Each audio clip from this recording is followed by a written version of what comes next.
ভাদ্র মাস মানেই নতুন ধান, নতুন স্বাদ আর ঘরে ঘরে পিঠার সুগন্ধ। আজকে শেয়ার করব আমাদের গ্রাম বাংলার ঐতিহ্যবাহী তিসি পিঠা রেসিপি। খুবই সহজ উপকরণে ঘরে বসে বানিয়ে ফেলতে পারবে দারুণ স্বাদের পিঠা। আসসালামু আলাইকুম, কেমন আছো তোমরা সবাই? নতুন একটি রেসিপিতে তোমাদের সবাইকে স্বাগত জানাই। তেলে ভাজা ছাড়াই একেবারে পানির ভাপে তৈরি করে দেখাবো এই পিঠা, খুবই সহজ পদ্ধতিতে। দেখে নাও তাহলে আমার আজকের রেসিপি। ভিডিও শুরু করার আগে একটাই রিকোয়েস্ট, চ্যানেলটিকে যদি সাবস্ক্রাইব না করে থাকো তাহলে সাবস্ক্রাইব করে দিও, আর ফেসবুক থেকে দেখলে পেজটাকে ফলো করতে ভুলো না। তোমরা অনেকেই আছো ভিডিও দেখে চলে যাচ্ছ, লাইক করো না, অবশ্যই লাইক করে দিও, কারণ তোমাদের একটা লাইক আমাকে অনেক মোটিভেট করবে। এই তিসি পিঠা বানানোর জন্য আমি এখানে 200 গ্রাম তিসি নিয়েছি। তিসি পিঠা বানানোর জন্য প্রথমে আমরা তিসিটাকে হালকা শুকনো খোলায় ভেজে নেব। তিসিটা যখন খুব ভালোভাবে ভাজা হয়ে যাবে, তবে সবগুলো তিসি একসাথে ভাজবো না, হলে কোনোটা আবার কাঁচা ভাব থেকে যায়, তো একটু একটু করে দিয়ে প্রথমে এটাকে ভেজে নেব। আমি এটা দুইবারে ভেজেছি, একবারে ভাজিনি। আর বাকিটা আবার দিয়ে দিলাম, দিয়ে খুব ভালো করে ভেজে নেব। যখন তিসিগুলো আমাদের খুব ভালোভাবে ভাজা হয়ে যাবে, এই 200 গ্রাম তিসির জন্য আমাদের লাগবে হচ্ছে 50 গ্রাম চাল, ভাতের চাল এখানে নিয়েছি। এটাকেও খুব ভালো করে শুকনো খোলায় ভেজে নেব। চালগুলো আমাদের ভাজা হয়ে গেলে একটা পাত্রে ঢেলে নিয়ে হালকা ঠান্ডা করে নেব, যাতে এটা মিক্সিতে ব্লেন্ড করতে সুবিধে হয়। তো এখানে আমি খুব ভালোভাবে গুঁড়ো করে নিয়েছি। তিসিটাকে আমি আলাদাভাবে গুঁড়ো করেছি আর চালটাকে আলাদাভাবে গুঁড়ো করে নিয়েছি। এবার দুটোকে একসাথে মিশিয়ে নেব। এখানে যে যতটা করবে সে অনুযায়ী পরিমাপ করে নিয়ে নিতে হবে, তবে 200 গ্রাম তিসির জন্য 50 গ্রাম চাল নিলেই হয়ে যাবে। এবার প্রথমে তিসির হালুয়াটা বানিয়ে নেব। তার জন্য কড়াইয়ে দিয়ে দিলাম হচ্ছে 1 কাপ জল। 1 কাপ জলের জন্য দিয়েছি 1 কাপ চিনি, 2টো সাদা এলাচ আর 1 টুকরো দারচিনি। খুব ভালো করে চিনিটা মিশে যাওয়া পর্যন্ত অপেক্ষা করতে থাকবো। চিনিটা যখন খুব ভালোভাবে মিশে যাবে, তখন এবার তিসি আর চালের গুঁড়োটা একসাথে মিশিয়ে রেখেছিলাম সেটা এক হাতে দিয়ে আর অপর হাতে অনবরত এরকম নেড়ে চেড়ে যেতে হবে, না হলে দলা পাকিয়ে যাবে। গ্যাসের ফ্লেমটাকে লো করে রাখবো, দিয়ে অনবরত এরকম নাড়াচাড়া করে দেখবো কড়াইয়ের গা থেকে ছেড়ে আসছে। আমাদের হালুয়াটা রেডি হয়ে গেছে। একটা থালাতে ঢেলে একটু ঠান্ডা করে নেব। ততক্ষণে এখানে আমরা আটার খামিরটা তৈরি করে নেব। তার জন্য একটা মিক্সিং বলে আমি নিয়েছি হচ্ছে 3 কাপ আটা, তবে আমি চালের গুঁড়ি দিয়ে করে দেখাবো না, আমি আজ আটা দিয়ে বানিয়ে দেখাবো। আর দিয়ে দিলাম হচ্ছে 1 চিমটে নুন। এবার একটু একটু করে জল দিয়ে খুব ভালোভাবে একটা খামির তৈরি করে নেব। অনেকে অনেক রকম ভাবে এই তিসি পিঠা করে থাকে, চালের আটা দিয়েও করে থাকে কেউ কেউ, তবে আমি এখানে আজ আটা দিয়ে বানিয়ে দেখাবো।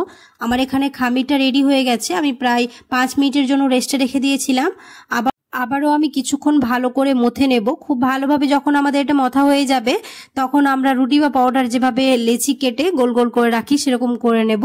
তো এখানে আমার সবগুলো লেচি কাটা হয়ে গেছে। এবার আমরা রুটির মতো প্রথমে বেলে নেব। একটু বড় করে বেলার চেষ্টা করবো, আর খুব বেশি মোটা আবার খুব বেশি পাতলা করব না, একদম মিডিয়াম করে রুটিটাকে বেলে নেব।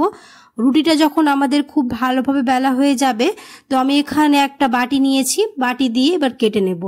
আগে দেখতাম ভাদ্র মাস মানেই প্রত্যেকের বাড়িতে ঘরে ঘরে এই তিসি পিঠা বানানো হতো। মায়ের হাতের তৈরি গরম গরম তিসি পিঠার সাথে যেন শৈশবের সেই গ্রামীণ স্মৃতিগুলো ফিরে আসে। তো আমি এখানে একটা বাটি নিয়ে কেটে নিয়েছি। আমার এখানে 4টে হয়েছে। এবার আমি এক একটা করে একটু করে পুর দিয়ে খুব ভালো করে মুড়িয়ে নেব।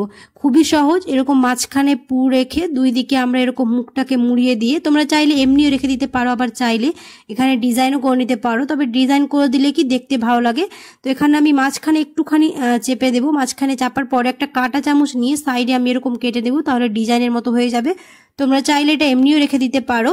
আর এটা বানানো খুবই সহজ, তোমরাও ঘরে বসে একবার হলেও চেষ্টা করে দেখতে পারো। আর কমেন্টে জানাবে অবশ্যই তোমরা কোন কোন পিঠা ভাদ্র মাসে বানাও। এই পিঠা অনেক রকম ভাবে বানানো যায়, অনেকে তেলে ভেজেও পছন্দ করে, তবে আমি আজকে কোনো রকম তেলে ভাজবো না, আজ পানির ভাপে তৈরি করব। তো এদিকে আমার এগুলো বানাতে বানাতে অপর দিকে আমি একটা হাঁড়ি নিয়ে হালকা জল নিয়ে, আমি এখানে রাইস কুকারে যে ঢাকনাটা থাকে সেটা দিয়ে আমি এটাকে গরম করে নিয়েছি। এবার এক এক করে পিঠাগুলো দিয়ে প্রায় 2 থেকে 3 মিনিট ঢাকনা চাপা দিয়ে রাখবো। ব্যাস আমাদের এটা ভাপে দেওয়া হয়ে যাবে, খুব বেশি সময় লাগবে না। প্রায় 3 মিনিট রাখলে আমাদের খুব সুন্দরভাবে ভাপে দেওয়া হয়ে যাবে। দেখতে পাচ্ছ এটা আমাদের ভাপে দেওয়া হয়ে গেছে। এবার এগুলোকে তুলে নেব। এরকম করে সবগুলোই ভাপে দিয়ে নেব। এখানে তোমরা কাপড় দিয়ে ঢেকেও স্টিম দিয়ে দিতে পারো, যে যেরকম ইচ্ছে। আমি এরকম করে করেছি। তো আমার এরকম করে সবগুলো ভাপে দিয়ে নেব। ব্যাস আমাদের রেডি হয়ে যাবে তিসি পিঠা। দেখতে পেলে কতটা সহজ এই তিসি পিঠা বানানো। একবার হলেও তোমরা ট্রাই করে দেখতে পারো। জানি এটা দেরি হয়ে গেল আসতে, কিন্তু ভাদ্র মাসে ঘরে ঘরে একসময় এই তিসি পিঠা বানানো হয়।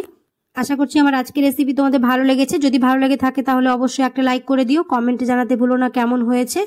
এবার আমি তোমাদের ভেঙে দেখাচ্ছি, আর দেখতে পাচ্ছ কতটা সুন্দর হয়েছে, আর দেখতেও ভালো লাগছে। যারা ট্রাই করে দেখেছো অবশ্যই আমাকে কমেন্টে জানাতে পারো। এবার আমি তোমাদের ভেঙে দেখাচ্ছি আর কতটা সফট হয়েছে দেখতেই পাচ্ছ। চালের আটা দিয়ে বানালে এটা একটু শক্ত হয়, যেহেতু আমি আটা দিয়ে বানিয়েছি তার জন্য এটা একদম সফট হয়েছে। দেখা হবে খুব শীঘ্রই পরে এক নতুন রেসিপিতে। সবাই খুব ভালো থাকবে। আল্লাহ হাফেজ।